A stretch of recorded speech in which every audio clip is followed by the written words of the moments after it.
23 kromosom, sperma 23, sel telur 23, nanti pada sigot kembali 46. Demikian dari generasi ke generasi sehingga jumlah kromosom individu itu tidak berubah, artinya tetap. Karena kalau terjadi perubahan, mau nambah atau berkurang, itu akan menyebabkan kelainan genetik dan menimbulkan kecacatan. Nah ini nanti sigot akan membelah jadi morula, blastula, gastrula, dan seterusnya. Nah, ini disebut sebagai embrio. Untuk umur 1 sampai 2 minggu, usually not susceptible to teratogens. Artinya kalau ada teratogen yang masuk, teratogen itu apa? Zat-zat yang bisa mengganggu pertumbuhan embrio pada masa 1 sampai 2 minggu ini, maka akan terjadi prenatal death atau kematian embrio dini. Jadi sebenarnya yang biasanya bisa sukses sampai lahir itu yang mau sperma atau sel telur atau embrio itu yang normal. Biasanya survivalitasnya itu lebih tinggi daripada yang tidak normal. Jadi ini secara alami, ya seleksi alam, kalau tidak sehat atau tidak normal biasanya ya tidak sampai dilahirkan. Terjadi abortus ketika masih dalam bentuk embrio. Kemudian nanti umur 3 minggu sampai 8 minggu ini terjadi perkembangan ya, mulai heart, jantung, kemudian CNS, susunan saraf pusat, eye, mata, mulai ada mata, hati, atau jantung ya di sini sebenarnya. Kemudian tangan dan kaki, jadi pembentukan organ ekstremitas, alat gerak, terus panca indera ya, mata, telinga, gigi, kemudian palate itu rahang ya, rahang atas maupun rahang bawah. Nah kita kan ada misalnya kasus bibir sumbing itu sebenarnya biasanya terjadi karena pada proses pembentukan palate ini, terutama palate yang atas, itu terjadi kekurangan mineral, misalnya kekurangan seng. Nah ini bisa mengganggu metabolisme yang menyebabkan kegagalan penutupan rahang atas. Bibir bagian atas jadinya tidak menutup sempurna sehingga jadilah bibir sumbing itu. Itu biasanya karena kekurangan zat besi pada masa 3 minggu sampai 8 minggu, terutama terjadi di 7 sampai 8 minggu kehamilan. Untuk 3 sampai 8 minggu kehamilan, apabila terjadi gangguan, ada zat teratogen masuk atau kekurangan zat gizi atau mineral yang dibutuhkan pada saat organogenesis di fase 3 minggu sampai 8 minggu, maka bisa menyebabkan terjadinya major morphological abnormalities. Artinya abnormalitas secara major atau secara apa ya? Pokoknya kelainan morfologi atau bentuk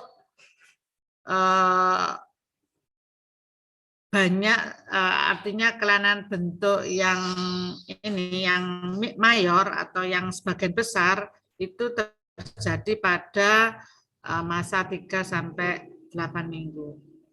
Nah, setelah itu pada usia 8 sampai 38 minggu, apabila ada zat teratogen atau kurang mineral atau kurang gizi dan seterusnya, maka terjadi gangguan physiological defect atau minor morphological abnormalities. Jadi gangguan di saat embrio umur 8 atau kehamilan 8 minggu sampai lahir nanti adalah kelainan fisiologi. Jadi bisa jadi bentuknya normal, secara anatomi normal, tetapi terjadi kelainan fungsi.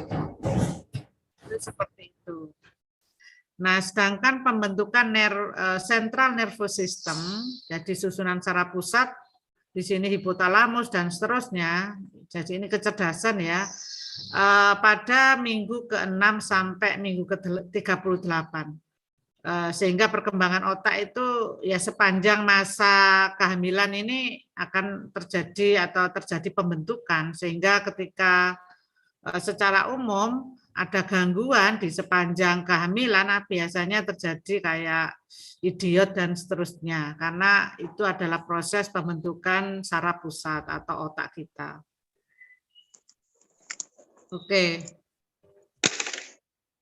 Berikutnya ini tidak usah saya kira. Nah, ini adalah sex determination in mammals is a process. Jadi determinasi atau pembentukan seks atau pembentukan jenis kelamin pada mamalia itu adalah merupakan proses. Jadi tidak langsung ya, pada saat memang betul pada saat terjadi fertilisasi itu secara kromosom itu sudah ada. Ini kromosom apa yang atau ya jenis sperma apa yang dibawa oleh sigot. Jadi kalau yang sel telur kan pasti membawa kromosom X, sedangkan yang sperma bisa kromosom X atau kromosom Y, tergantung ya. Kalau nanti kromosom Y berarti anaknya laki-laki apa perempuan? XY. Laki-laki. Ya. Jadi kalau yang spermanya X, maka nanti anaknya yang terbentuk adalah XX, jadinya perempuan. Sejak sigot itu sudah ada sebenarnya kromosomnya, tapi tidak langsung terekspresi pada saat itu juga.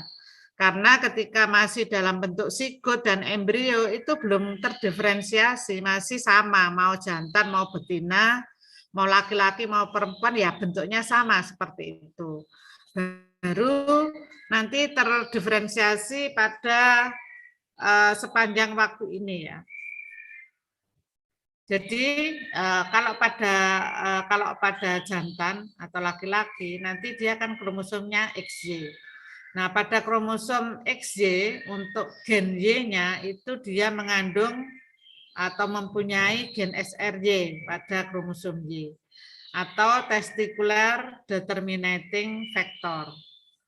Gen SRY ini akan memicu bakal gonad, terutama yang bagian medula itu nanti berubah menjadi testis nanti. Kemudian ada ini menghasilkan Mullerian regression factor. Jadi ketika yang medula itu berkembang, maka ductus Mulleri itu akan mengecil. Karena ductus Mulleri itu, jadi ada ductus. Ductus ini dua-duanya ada, bakal janin itu. Ada ductus Mulleri, ada ductus Wolffii. Kalau ductus Mulleri itu nanti akan jadi saluran reproduksi betina. Ductus Wolffii itu nanti kedepannya akan jadi saluran reproduksi jantan. Nah, kalau tadi kromosomnya XY, yang tadi yang bagian Y-nya ini mengandung TDF, maka dia akan menyebabkan Mullerian regression factor. Jadi akan terjadi regresi ductus Mulleri. Yang berkembang nanti adalah ductus Wolffii. Ductus Wolffii itu nanti jadi saluran reproduksi jantan. Nah, ini bagian medula nanti akan berkembang menjadi testis jika ada gen SRY. Sehingga testis ini nanti terdapat sel Leydig. Masih ingat sel Leydig ada di bagian mana? Kalau kemarin diajari Bu Iva. Di bagian manakah sel Leydig? Di tubulus seminiferus. Di dalam testis kan ada tubulus seminiferus. Nah, yang sel Leydig ini ada di dalam tubulus seminiferus apa di luar tubulus seminiferus? Ada yang bisa jawab?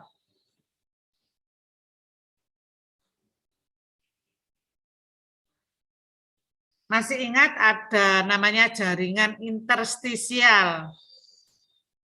Di situ tempat seledik berada di jaringan interstisial.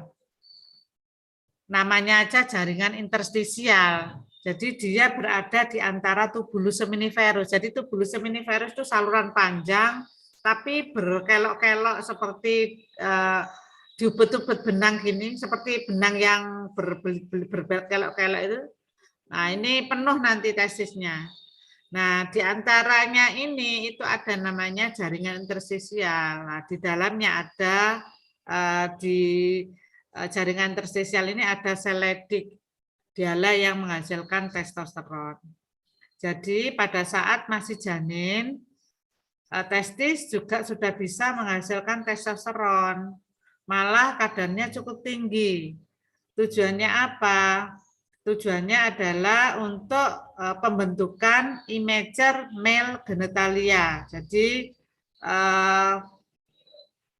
semacam saluran reproduksi jantan. Jadi dia berperan untuk organogenesis, untuk pembentukan saluran reproduksi jantan.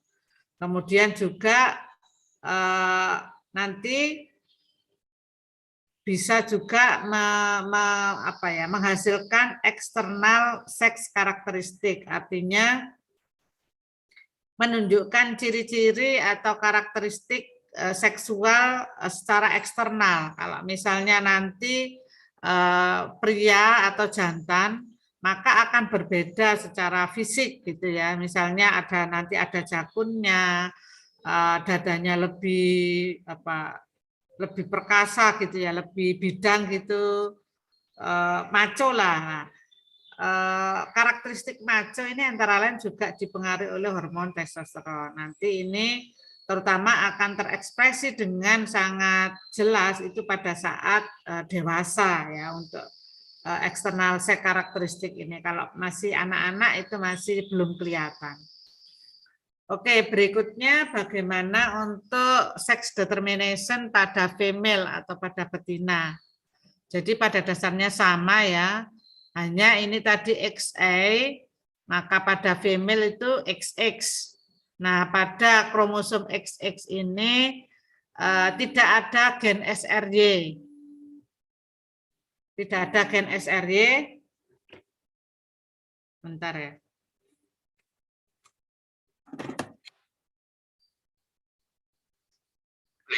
Halo, waalaikumsalam. Bu Prof, nanti jam 1 sakit rawuh rapat. Oh ya Allah, Mbak Lali. Ini saya masih ngajar online. Fast track. Oh iya, ya, insya Allah datang. Soalnya ini loh Bu Prof, saya ini kan bimbingan saya itu maju sempro jam 9. Lah, enggak taunya ternyata tiba-tiba berubah jadi jam 1, soalnya Bu Retno sama Bu Iva minta jam 1. Oke. Ya, nyuwun tolong Bu Prof. Itu loh, kadang mungkin saya juga butuh pendapatnya Prof Eko yang terkait sama arek-arek itu piye-piyene gitu loh, kesulitan di lapangan. Kan kadang yang tahu persis anak-anak curhat apa-apa itu kan Prof Eko. Itu gimana? Misalnya datang berapa menit, 30 menit dulu gitu atau gimana? Maksudnya kadang saya maksudnya butuh ini dipikir bareng gitu loh, Prof Eko. Kadang-kadang mungkin kalau saya aja kadang nggak tahu di lapangannya, khawatir saya gitu. Iya. Di awal dulu kita nanti habis itu ditinggal nggak apa-apa. Sekedap saya tak menghubungi si anak yang ujian, saya suruh menghubungi Prof Retno sama Bu Iva. Setengah jam aja misalnya, gitu ya. Oke, Assalamualaikum. Assalamualaikum.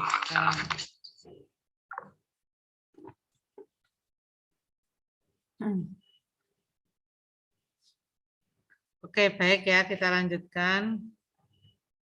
Kemudian ini kalau pada betina XX kromosom ini kan tidak punya gen SRY, sehingga karena tidak ada gen SRY, maka yang berkembang adalah bagian korteks.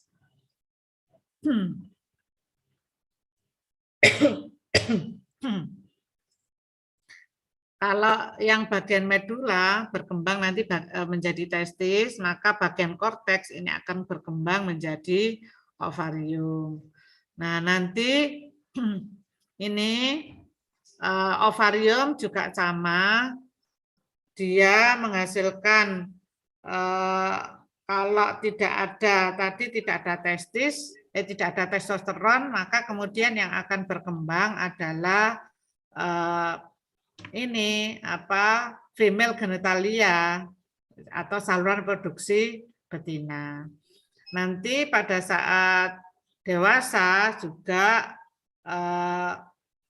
ada external sex karakteristik, ini biasanya nampak ketika dewasa ya, adult fenotip, sama juga yang jantan atau yang pria. Maka external sex karakteristik misalnya sifat-sifat atau sikap yang feminin, perilaku feminin, terus komposisi tubuh wanita berbeda dengan pria, ini dipengaruhi oleh hormon estrogen dan progesteron, sehingga mempengaruhi behavioral and metabolic sex. Jadi hormon yang dihasilkan ini berpengaruh terhadap tingkah laku dan juga metabolisme. Jadi metabolisme perempuan dengan laki-laki atau jantan dan betina itu tidak persis sama karena dipengaruhi oleh hormon. Hormonnya juga tidak sama komposisinya. Ini seperti itu ya. Oke. Nah,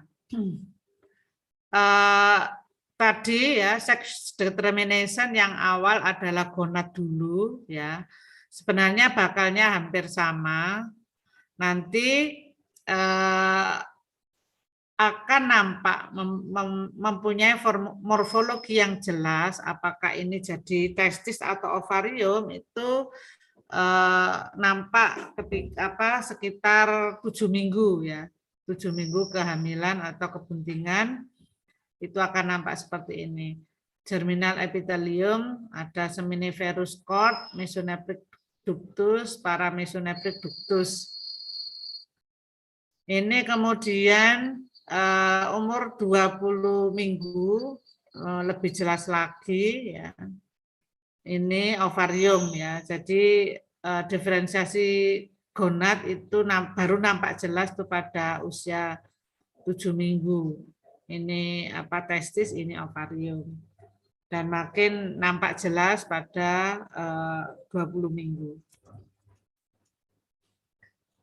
Demikian juga pada trakt internal reproduktif traktus atau determinasi atau pembedaan dari traktus atau saluran reproduksi bagian dalam. Jadi awalnya sama ya, ini gonad di sini. Jadi bakalnya itu sebenarnya sama semua, tinggal kemudian oleh pengaruh gen tadi, gen SRY, maka akan jadi testis. Kalau tidak punya gen SRY, yang berkembang adalah yang bagian korteks.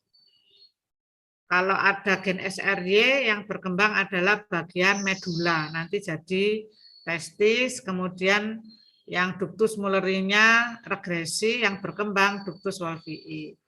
Kalau enggak ada ini tadi enggak ada SRY, maka yang berkembang adalah bagian korteks, terus yang ductus wolfii-nya, ductus mullerinya yang berkembang. Ini seperti ini. Berubah atau berkembang saluran reproduksi jantannya. Ini yang untuk jadi betina, Yang berkembang adalah yang ductus wolffii-nya.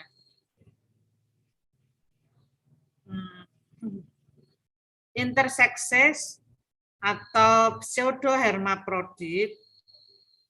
Jadi intersex atau pseudohermaprodit artinya seperti mempunyai dua alat kelamin gitu ya. May arise from lack of androgen receptor. Jadi bisa timbul kondisi pseudohermaprodit ini jika kekurangan reseptor androgen, di mana adrenal overproduction of androgen. Jadi karena terjadinya overproduksi atau kelebihan produksi androgen dari daerah adrenal, korteks kelenjar adrenal. Jadi sebenarnya kalau wanita maupun pria itu sama, bisa menghasilkan baik hormon testosteron, estrogen maupun progesteron. Hanya dosisnya yang berbeda atau konsentrasinya saja yang berbeda. Jika terjadi misalnya kongenital adrenal hiperplasia, memang kelainan sejak lahir, di mana terjadi hiperplasia korteks kelenjar adrenal, jadi semacam kayak tumor atau kanker gitu ya, jadi sel-selnya membelah banyak sehingga produksi androgennya berlebih. Sementara reseptor di organ tujuan atau organ target itu kan nggak berubah, tetap seperti semula, sedangkan yang ini produksinya banyak. Nah, sehingga ini bisa menyebabkan pseudohermaprodit or other disruption of this path, atau ada kelainan lain di jalur ini gitu. Jadi kayak apa, perempuan tapi kemudian mempunyai testis gitu. Nah, ini karena apa, bisa terjadi karena seperti itu. Jadi kelebihan produksi androgen sehingga bisa memicu pertumbuhan mestinya kalau apa jadi sebenarnya alat kelamin luarnya itu betina atau perempuan, tetapi penisnya juga berkembang yang mestinya regresi gitu kan, itu berkembang sehingga semacam punya dua alat kelamin. Nah, itu bisa terjadi seperti itu. Kemudian sex determination external reproductive tractus atau diferensiasi seks dari saluran reproduksi yang bagian luar ya.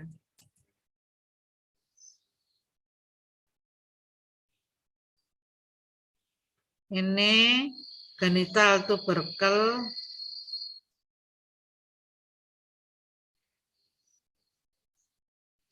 Ini yang jadi betina, ini yang jadi jantan. Jadi awalnya itu ini sama. Ini perkembangan awal, nah ini perkembangan akhir. Jadi ada bagian misal yang Ibu sampaikan tadi, klitoris, ini kemudian berkembang. Kalau pada betina klitoris, kalau pada jantan ini jadi gland penis. Ini sebenarnya homolog, artinya berasal secara embrionis berasal dari bakal yang sama. Nah, ini adalah pituitary hypothalamic association, artinya poros hipotalamus, hipofisa, gonad. Artinya hampir semua aktivitas reproduksi itu dikendalikan oleh hipotalamus. Kemudian hipotalamus itu nanti menghasilkan gonadotropin releasing hormone. Nah, GnRH nanti akan bekerja pada pituitary atau hipofisa anterior. Jadi ini hipotalamus. Nanti hormon yang dihasilkan oleh hipotalamus akan bekerja pada hipofisa anterior. Kemudian hipofisa anterior akan bekerja pada gonad. Kalau pada betina ya ke ovarium. Nah, ini bagaimana kontrol hormon luteinising hormon. Luteinising hormon ini salah satu hormon gonadotropin, yaitu hormon yang targetnya adalah gonad.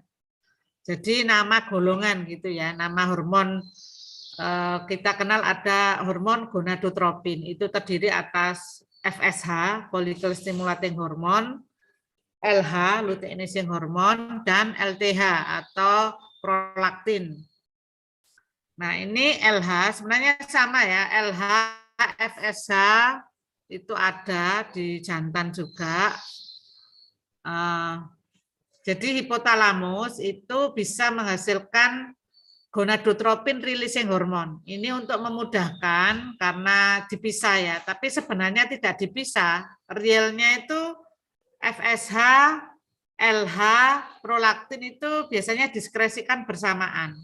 Hanya dosisnya aja atau konsentrasinya itu berbeda-beda untuk aktivitas fisiologi tertentu.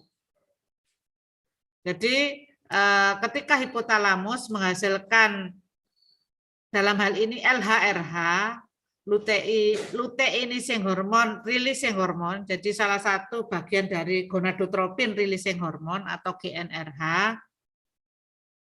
Jadi hipotalamus menghasilkan LHRH. Kemudian nanti LHRH akan bekerja pada hipofisa anterior. Nanti hipofisa anterior akan menghasilkan LH. LH di sini akan bekerja pada gonad. Gonad di sini adalah ovarium. Jadi ini apa ya? Memudahkan ini aja skematik lah. Jadi LH nanti target organnya pada ovarium. Ovarium bagian mana reseptornya? Masih ingat ya bahwa hormon itu semacam ligan, hormon itu punya ligan. Jadi dia sendiri merupakan anggap aja ligan. Nah, target organnya harus punya reseptornya dia, karena seperti kunci dan anak kunci gitu ya. Kalau enggak cocok ya enggak bisa bekerja di situ. Nah, reseptornya bisa dijumpai pada folikel yang sudah mulai ada antrumnya atau antral folikuler. Terutama kenapa di situ? Di sini loh dia bekerja pada sel TK. Sel TK, TK interna atau TK eksterna. Menyebabkan sel TK nanti dia bisa menghasilkan estradiol atau estrogen. Jadi sel TK ini oleh pengaruh LH bisa menyebabkan dia ini terus kemudian menghasilkan estrogen atau estradiol. Nah, ini terutama pada folikel-folikel yang mempunyai antrum, baru terbentuk sel TK-nya. Kalau belum punya antrum, sel TK-nya itu belum ada, belum terbentuk, ya masih tipis gitu, masih bakal gitu ya. Nah, nanti sel TK ini menghasilkan estrogen. Ketika hewan mengandung folikel de Graaff yang sudah masak, perkembangan yang udah gede gitu, dia menghasilkan makanya dia bisa menghasilkan estradiol. Nah, kemudian estrogen jika kadarnya tinggi dalam darah menyebabkan hewan akan mengalami birahi atau estrus ya. Di sisi lain hewan estrus, di sisi lain kadar estrogen yang tinggi di dalam darah itu menyebabkan feedback positif. Masih ingat? Ini mid cycle, ini positif. Menyebabkan feedback positif, mempengaruhi LHRH agar menghasilkan LH lagi. Mempengaruhi hipotalamus ini ya, sehingga hipotalamus menghasilkan LHRH, LHRH kerja pada hipofisa anterior juga nanti menghasilkan LH, LH bekerja pada gonad. Nah, ini menyebabkan terjadinya ovulasi. Banjir LH yang kedua ini yang karena feedback positif dari estrogen yang tinggi itu nanti akan menyebabkan terjadinya ovulasi. Ini ya ovulasi. Terus ini masih LH, kita pelajari sendiri-sendiri, nanti ada LTH. Nah, kemudian sisa bekas ovulasi, jadi ini sudah mengovulasikan sel telurnya, nanti bekas folikel yang sudah diovulasikan sel telurnya tadi akan berubah menjadi korpus luteum oleh pengaruh LH. Ini kan masih tinggi kadarnya. Nah, ini mempengaruhi korpus luteum sehingga terjadi LH ini bisa menyebabkan luteinisasi dari sisa folikel tadi sehingga warnanya berubah jadi kuning. Nah, sel-sel yang mengalami luteinisasi ini nanti akan menghasilkan atau sel-sel lutein ini bisa menghasilkan progesteron. Kalau tadi sel telur yang ini kan beda perjalanan ya. Yang ini perjalanannya sisa bekas folikel, yang sel telur ya meneruskan perjalanan, dia misalnya birahi dan seterusnya, terus ada pejantan, terjadi fertilisasi, terjadi kebuntingan apa tidak, ya tergantung. Kalau ada pejantannya, ada spermanya, terus dikawini, terjadi fertilisasi, terus terjadi sama-sama subur, terus terjadi kebuntingan.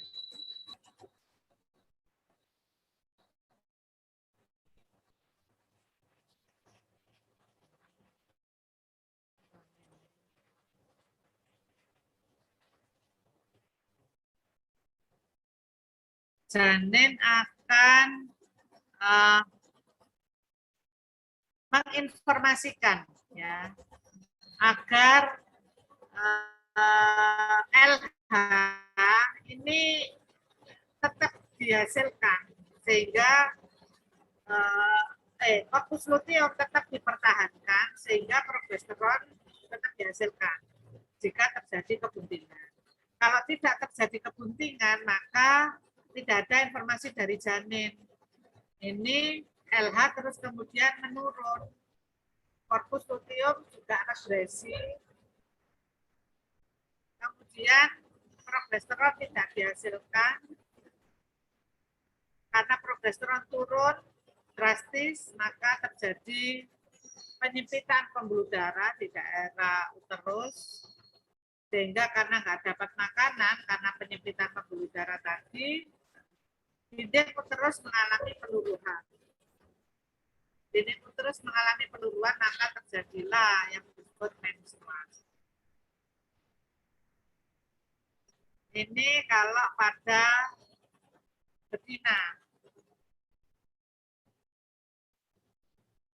Ada yang ditanyakan? Sementara bisa diterima belum?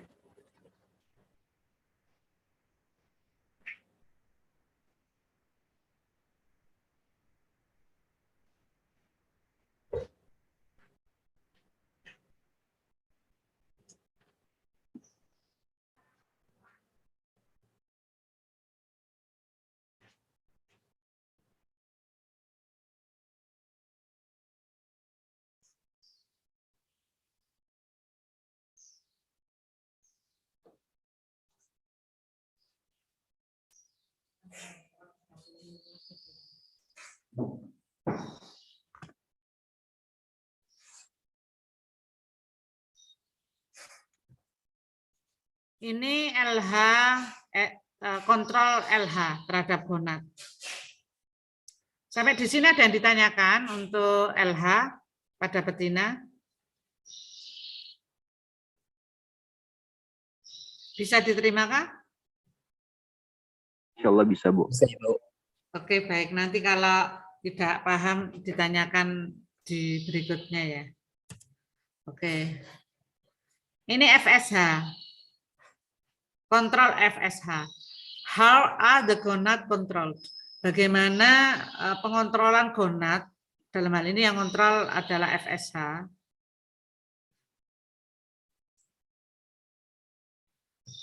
Ini adalah, ini keliru ya, bukan LHRH, tapi FSH-RH. Kalau kita baca-baca di literatur atau textbook, itu biasanya langsung gabung jadi satu, yaitu GnRH, tulisannya GnRH, gonadotropin releasing hormone. Tapi ini kita bagi-bagi untuk memudahkan kerja masing-masing hormon. Real di lapangan itu bareng sebenarnya. LH, FSH, LTH itu jadi satu, diskresikan secara bersamaan. Hanya kadarnya saja yang di proses fisiologis tertentu tidak sama dengan proses fisiologi yang lain, tergantung kebutuhan. Nah, ini hipotalamus menskresikan FSH-RH.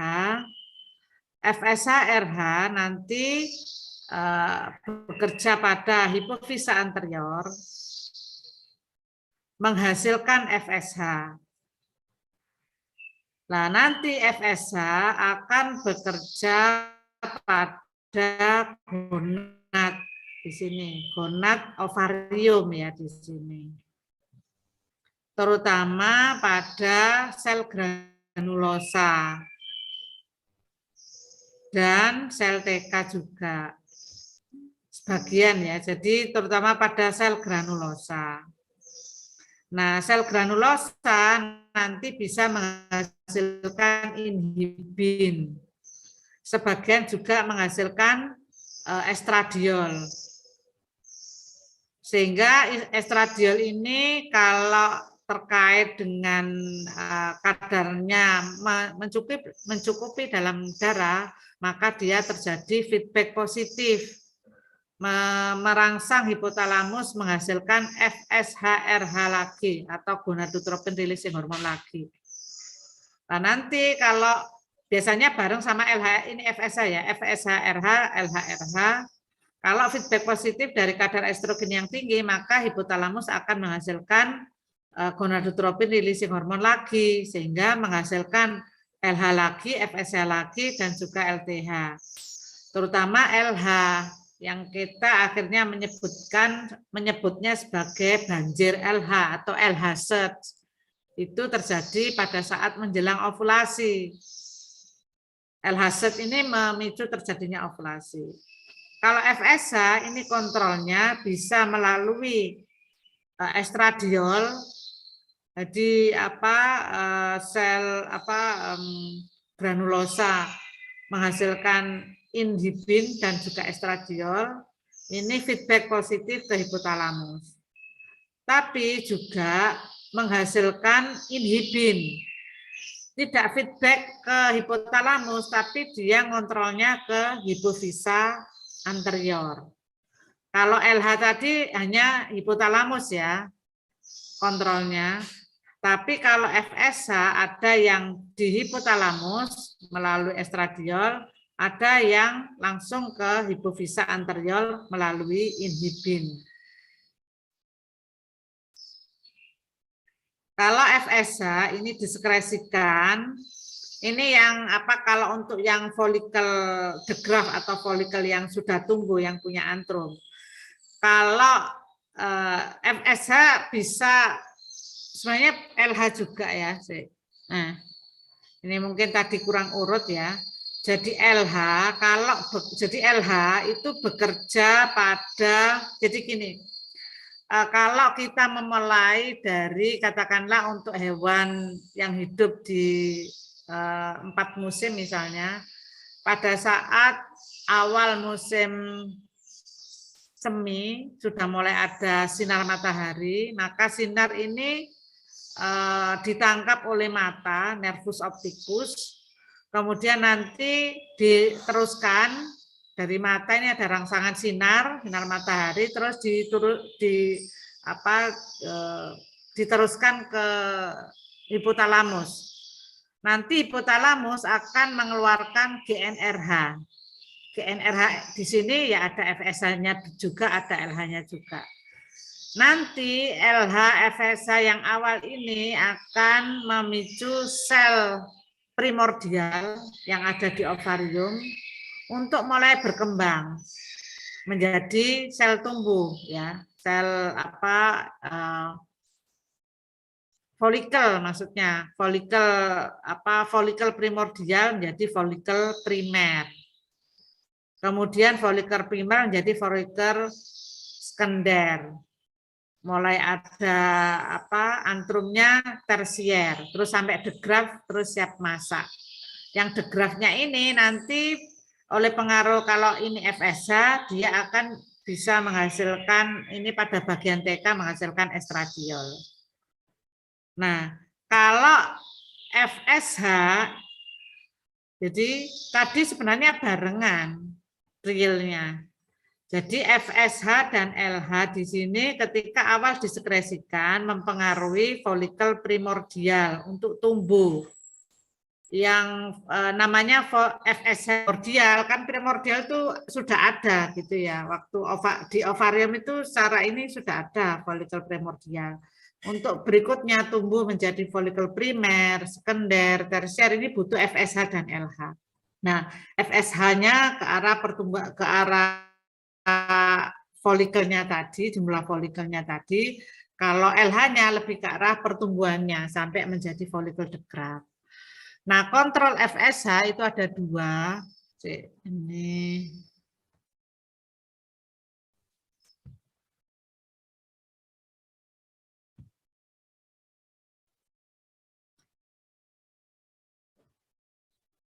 kontrol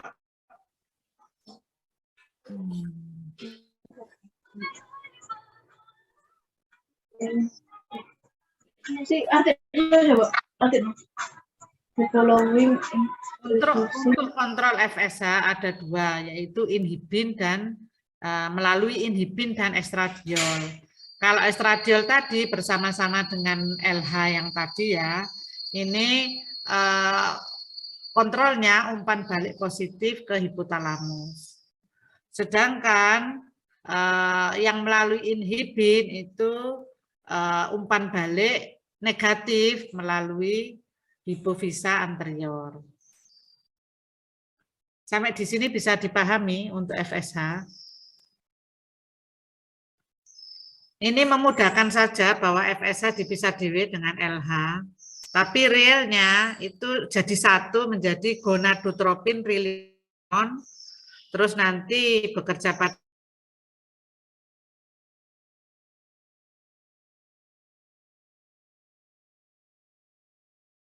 sama. Itu ya, hanya kadarnya saja berbeda dengan fisiologi tertentu, sesuai dengan tujuan fisiologi tertentu. Oke. Ini inhibin. Kemudian sintesis steroid.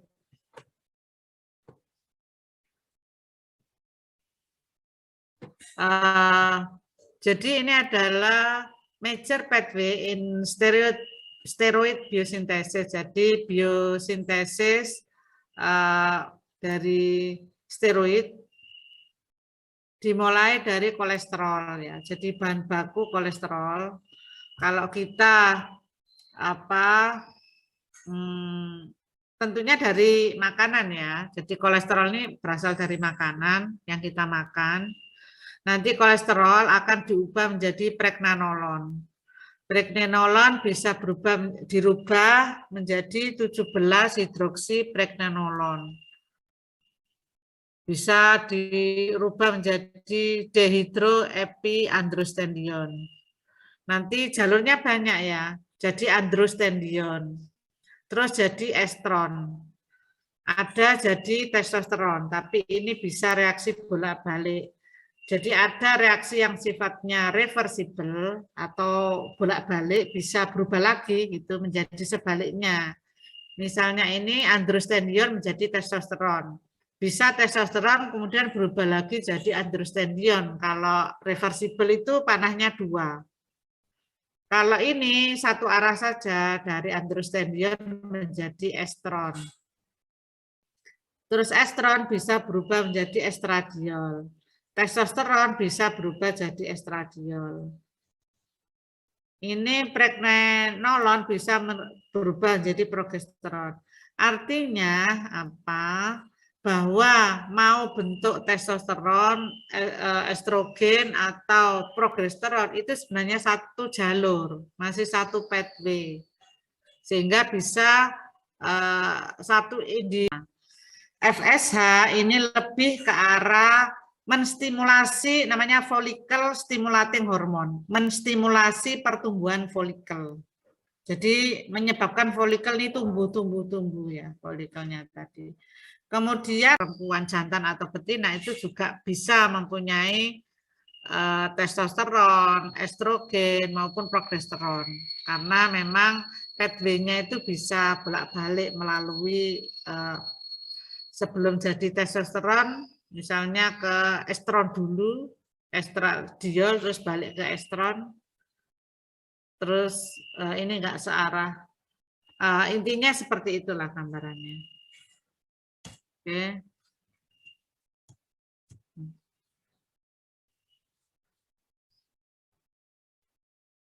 Kenapa tidak bisa?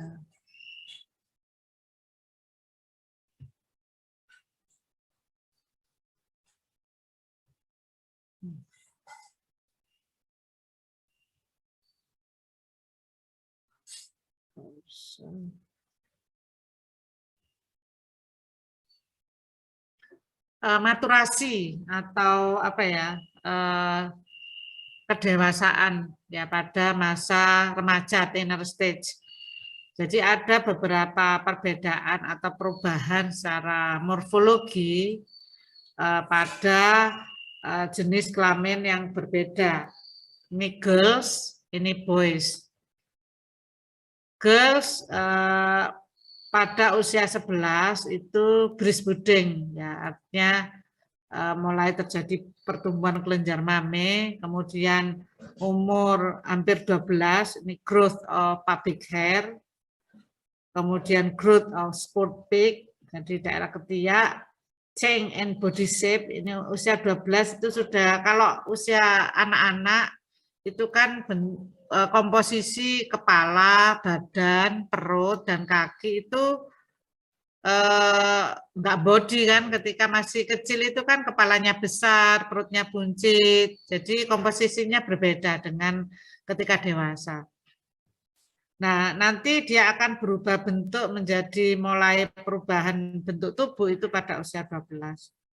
Kemudian growth of underarm hair, first period of menarche, maksudnya menstruasi pertama itu bisa di usia berapa ini? Antara 13 sampai 14 tahun, kemudian adult breast size, kemudian terjadi perubahan ukuran breast pada usia berapa ini? Sekitar 15 tahun. Ini secara umum berdasarkan hasil riset tentunya. Nah, boys umur antara 11 sampai 12, the growth of scrotum and testis, kemudian growth of sport peak, kemudian lengthening of the penis, jadi ukurannya berubah, growth of pubic hair umur 13, growth of underarm hair 14, change in voice ring, perubahan di suara, di pita suara ya, itu sekitar umur 14, growth of facial hair, pertumbuhan kumis, jadi bulu rambut di wajah ya, ini umur 15. Jadi ada sedikit perbedaan pada saat maturasi in teenager stage atau pada usia remaja pada boys and girls. Boys ini biasanya frekuensi distribution of puberty stage itu terjadi antara dimulai umur 7 tahun sampai nanti ini 7 tahun, 8 tahun ya, 7-8 tahun sampai ini nanti umur 15 tahun. tapi ringnya lebih sempit ya. Mulai ada yang 7-8 tahun, ada baru mulai 10 tahun. Kalau pada girl, perubahan tuh mulai dari 5-6 tahun, itu sudah mulai perubahan-perubahan menuju pubertas. Ada juga yang mulai umur 9 tahun. Terus ringnya lebih luas ya. Artinya lebih bervariasi mulainya ya. Ini sampai umur 19. Ini umur 15, ini mungkin umur 16-17. Ada yang agak telat ya. Jadi ringnya lebih luas, lebih lebar pada girls. Nah, ini adalah meiosis, males and female. Jadi maturasi kalau sementara di dalam sel kita itu terjadi meiosis untuk proses gametogenesisnya ya, pembentukan sel gametnya itu harus ada fase yang namanya meiosis ini. Karena apa? Karena nanti kalau masih mitosis fasenya itu pembelahan tetap masih 2N. Meiosis ini menyebabkan jadi 1N saja, sehingga gamet nanti jadinya bawa 1N saja, separuh saja. Awalnya ya 2N, tapi kemudian 1N.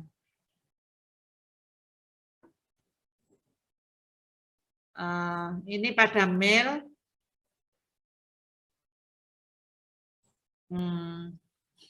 Parent cell, sel induk,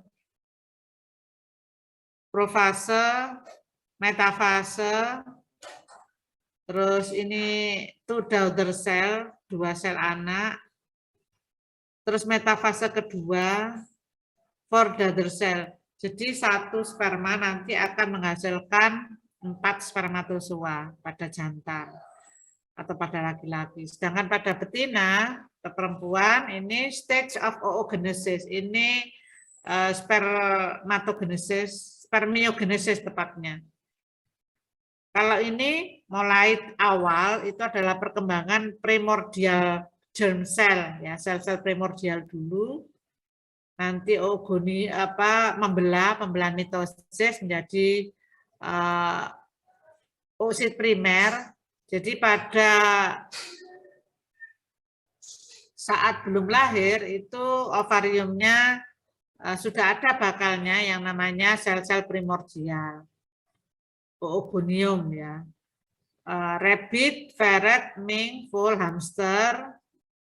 Nanti pada bird, mouse mamal, kebanyakan mamalia, ketika lahir itu sudah selain sel-sel primordial juga sudah oosit primer. Nanti oosit primer, growth of oocyte and follicle. Jadi perkembangan oosit itu kan di dalam follicle ya. Nah, sampai kemudian masa pubertas. Ini ada follicular maturasi, maturasi follicle, terus nanti ada ovulasi. Ini first meiotic division. Jika ada penetrasi sperma, sementara ini ada mouse mamal, ini pada anjing dan kucing, kalau ini sebagian besar mamalia. Jadi sebenarnya ada sedikit perbedaan-perbedaan sih, beberapa jenis spesies tertentu. Untuk sel telur yang dihasilkan dari female, dari satu bakal sel telur itu hanya menghasilkan 1 sel telur yang fungsional. 1 oogonium hanya akan menghasilkan 1 ovum yang fungsional. Beda dengan male, 1 spermatogonium nanti bisa menghasilkan 4 spermatozoa yang fungsional. Ini anatomi ovarium ya. Jadi kalau mau lihat itu bisa lihat di rumah potong hewan. Ini menjelang ovulasi ya. Jadi folikel degraf ya, istilahnya folikel degraf. Penampakannya secara real seperti ini. Di dalamnya ada antrum folikuli, semacam rongga gitu yang berisi cairan. Nah, kalau sudah ovulasi, maka akan ini folikel yang sudah ovulasi nanti akan mengalami luteinisasi, jadi kayak gini, badan kuning ya istilahnya, atau korpus luteum. Ini kebetulan korpus luteum yang sudah mulai regresi gitu ya. Ini.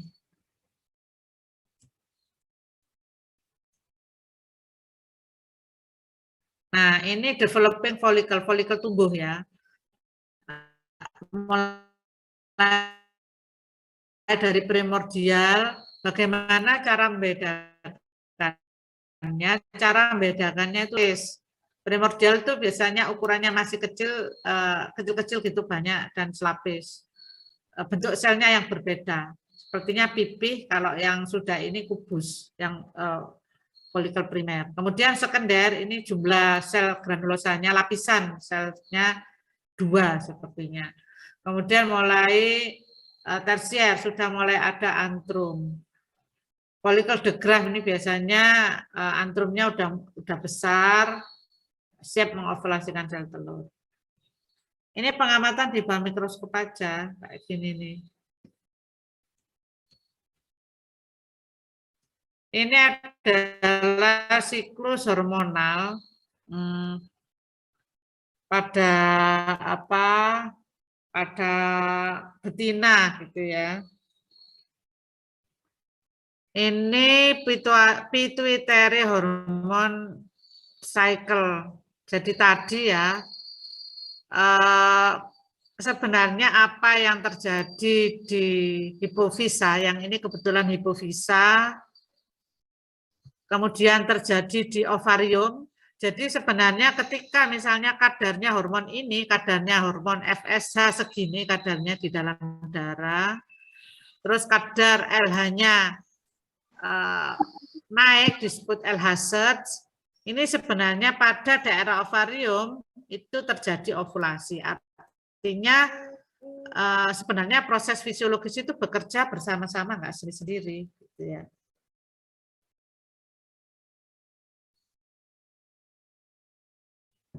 Terus ovarium itu juga bisa menghasilkan, ovarium itu juga merupakan kelenjar, selain dia menghasilkan sel gamet, sel telur dalam hal ini, dia juga bisa menghasilkan hormon.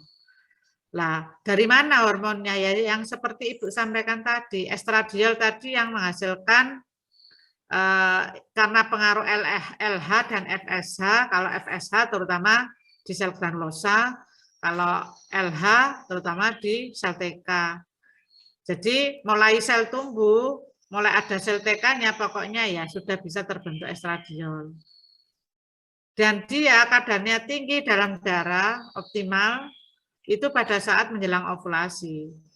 Di saat folikel, pada fase folikel degraf kan paling gede, sel TK-nya paling tebal, sehingga estrogen yang dihasilkan juga banyak. Nah, estrogen tinggi dalam darah itu dia feedback positif, merangsang hipotalamus menghasilkan GnRH-nya. Maka GnRH kerja pada hipofisa anterior menghasilkan FSH, LH, dan LTH, terutama LH yang banyak, sehingga banjir LH, sehingga menyebabkan ovulasi. Ini ovulasi di ovarium. Kalau diukur ketika ovulasi, apa yang terjadi? Kadar LH tinggi, kadarnya dalam darah. Nah, kalau yang ini kejadiannya di uterus. Jadi apa yang terjadi di organ ovarium, apa yang terjadi di hipotalamus, hipofisa, di ovarium, kemudian di darah kita, kemudian di uterus kita, apa yang terjadi. Nah, itu sangat atau saling berhubungan karena kerja dari hormon estrogen ini tadi antara lain, estrogen kan dihasilkan oleh ovarium toh. Ovarium hormon kan dialirkan melalui pembuluh darah kan, artinya yang ngangkut darah, sehingga bisa diukur kadarnya dalam darah. Terus nanti kerja pada target organ, di sini pada uterus. Estradiol tinggi, uterus ini menyusun sel-sel epitel dan seterusnya untuk nebal lagi. Nanti dia ketika menstruasi itu ketika hormon progesteronnya turun, maka luruh dinding ini terus jadi menstruasi. Jika tidak terjadi kebuntingan tadi ya, ini luruh turun. Ini ngaruhnya ke ini ke endometrium, ke uterus. Bisa ditangkap ya? Halo adik-adik? Adik-adik bisa ditangkap? Bisa, Bu. Bisa, Bu. Bisa, Bu. Bisa, Bu. Ini proses folikulogenesis, pembentukan folikel ya. Ovulasi, ini korpus luteum. Oke, sebenarnya, nah ini endometrium. Jadi pada fase, jadi hormon tadi kayak estrogen, progesteron itu bisa mempengaruhi organ-organ reproduksi ya. Jadi nanti bisa dibaca, estrogen itu punya reseptor di mana saja. Misalnya di kelenjar mame, di uterus, di vagina. Pokoknya jaringan yang mempunyai reseptor dari hormon yang dimaksud ya akan merespon ketika kadarnya mau tinggi, mau rendah, itu ada pengaruh gitu ya. Bisa dipahami ya. Ini proses fertilisasi. Saya kira itu ini yang prolaktin. Jadi tadi sebenarnya gonadotropin kan FSH, LH sama prolaktin atau LTH. Nah, prolaktin juga sama ya. Jadi tadi hipotalamus, tadi misalnya dari sinar matahari tadi, awal tadi, dia diskresikan sebenarnya bareng dengan FSH dan LH. PRL ini, istilahnya PRL, nanti kerjanya pada hipofisa anterior. Hipofisa anterior dia nanti target organnya bisa macam-macam prolaktin ini. Bisa ke limfosit, artinya berpengaruh positif untuk ke sel darah putih, artinya ternyata ada hubungannya untuk meningkatkan kekebalan tubuh ya.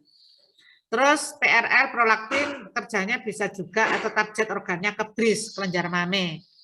Terus bisa juga dia ke korpus luteum ya. Jadi tadi kebutuhannya setelah folikel diovulasikan dia mengalami luteinisasi ini atas pengaruh prolaktin juga LTH sehingga nanti sel-sel lutein tadi akan bisa menghasilkan hormon progesteron.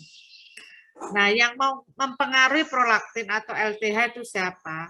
Bisa estradiol melalui proses feedback positif tadi, feedback positif bareng sama LH, LTH, FSH, LH tadi. Bisa juga dipengaruhi oleh oksitosin pada saat apa? Pada saat menjelang kelahiran atau milk letdown pada saat dikeluarkan air susu pertama kali. Jadi dia mengeluarkan oksitosin, tubuh hipofisa posteriornya mengeluarkan oksitosin karena adanya refleks menyusu dari bayi. Jadi ketika bayi menyusu, maka tubuh akan mengeluarkan oksitosin. Terus oksitosin ini